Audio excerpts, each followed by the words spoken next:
What are NPAs? An asset, including a leased asset, becomes non-performing when it ceases to generate income for the bank. The primary function of the Reserve Bank of India is to regulate the supply of money in the economy. For this end, they use tools like the cash reserve ratio, the statutory liquidity ratio, the repo rate, and the reverse repo rate. When banks make poor lending decisions, the CRR is calculated as a percentage of the net demand and time liabilities. CRR is the money that banks are required to deposit with the RBI, for which they will not be paid interest. At present, the RBI has fixed this at 4%. In addition to this, banks have to deposit a portion of their money in relatively safe assets which are easily saleable, such as government bonds, securities, or gold, to generate liquid cash in the event of a run on the bank. The current SLR is 19.5%. How do Indian banks compare with their global counterparts? The Financial Stability Report 2017 released by RBI states that India's gross NPA stands at 9.6%. This figures the sum of total stressed assets in the country, including cooperatives and small banks in addition to government and private banks. India has the second highest ratio of NPAs among the major economies of the world. Only Italy, with 16.4% NPA, has more stressed assets. China, whose economic growth is largely fueled by borrowings, has only 1.7% NPAs according to the International Monetary Fund. However, despite the large quantum of stressed assets, India's NPA problem is not comparable with the debt-ridden countries like Greece and Ukraine, which have 36 and 30 NPAs respectively. Which industries are the major defaulters? The RBI's Financial Stability Report names the basic metals and cement industries as the most indebted, with 45% and 34% respectively. Despite the recent GDP numbers which point to lukewarm growth, the metals industry continues to be hamstrung by slow demand and cheaper imports. The construction, infrastructure and automobile industries also account for the sizable bank's NPAs. Which banks have the most NPAs? The gross NPAs of public sector banks increased by 311% from 1,55 crores to 6,41 crores in 2017. So, likewise, the gross NPAs of private banks witnessed an increase of 269.47% in 2017.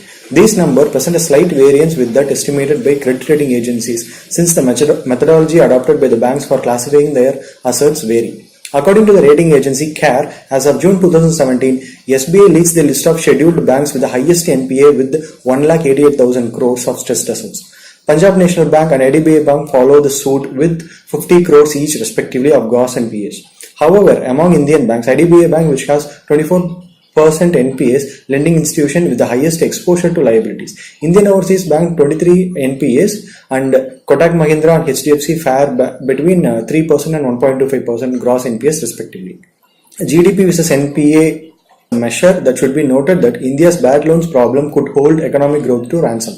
Data collected by Ministry of Statistics and Program Implementation and compiled by the World Bank reveals that economic growth tapers off with a spike in the bad loan ratio. While economic output has been lagged over the past few quarters owing to disruptive policies such as demonetization and the implementation of GST, the lackluster performance of India has pulled down banks with greater defaults from corporate clients. The gross NPA ratio has spiked from 5.8% in 2015 to 9.6% in 2017. How has the government reacted to this NPA crisis? The Financial Resolution and Deposit Insurance Bill is the latest attempt at mopping up the bad loans with which banks are saddled with. Previous attempts to this have been moderately successful. To recover outstanding loans, a slew of legislation including the IBC, Insolvency and Bankruptcy Code, SurfaceA report, which is Securitization and Reconstruction of Financial Assets and Enforcement of Security Interest Act, and the RDD-BFI, which is a recovery of debts due to bank and financial institutions, were instituted.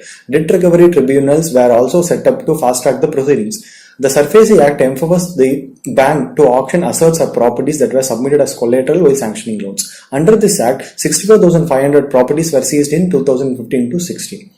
What is the FRDA bill? The FRDA bill is aimed at ensuring the money of a bank's depositor in the case of an eventuality where the bank would have to be liquidated. However, some of the provisions of the draft have been the ire of depositors and bank employees alike, since it compromises the interests of the depositor and gives the government absolute power in deciding the fate of the bank if they go under. The bill proposed the setting up of a resolution corporation whose direction and management rests with the board, subject to the terms and conditions of the Act. A corporation insurance fund is the financial vehicle which will be used to garner insurance inflows, while debt restructuring and ensuring the robustness of financial institutions was previously the domain of the RBI. The bill gives the government overweening powers by virtue of greater representation in the resolution corporation. The board consists of a chairperson, one member each from the Finance Ministry, the RBI, Securities and Exchange Board of India, the Insurance Regulatory and Development Authority of India.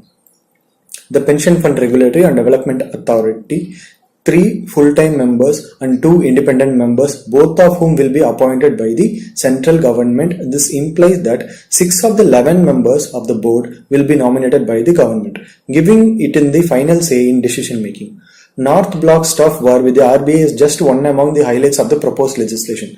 The bail-in clause of emerged as the major bone of the contention with the depositor. This gives the bank's authority to issue securities with lieu of the money deposited. While the insurance covers only rupees 1 lakh of the principal, the remainder of the sum deposited to the bank will be converted to tradable financial assets which can be redeemed. However, their value will not be immediately commensurable with the deposit amount, since if a bank of a filed bankruptcy, the value of assets held would also be eroded. The need of the hour to tackle NBA is urgent. Some of the remedial measures were technical and data analytics, mechanisms to find the hidden loans in the NPAs, and other measures such as Forensic Act and the Debt Restructuring Acts have to be implemented.